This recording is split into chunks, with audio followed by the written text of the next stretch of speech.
Ayan mga ka-sweet, super laki na suha. At saka ito yung hinahanap ng nanay ko. Yung maraming buto na pwedeng itanim.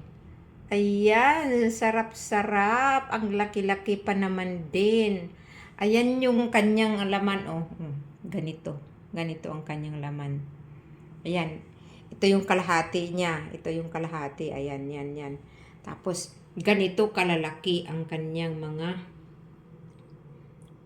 laman, isang hilera na laman. Yan, ganito kalaki ang isang hilera niyang laman. Ayan umaano sa box. Yun. Diba? Marami tayong itanim sa probinsya. Papadala natin yan, ibabagahin natin. Yan, kasi naghanap ang nanay ko nito ng itatanim.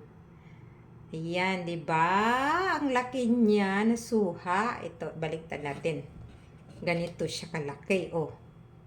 Ganyan siya kalaki. Oh, di ba? Wow.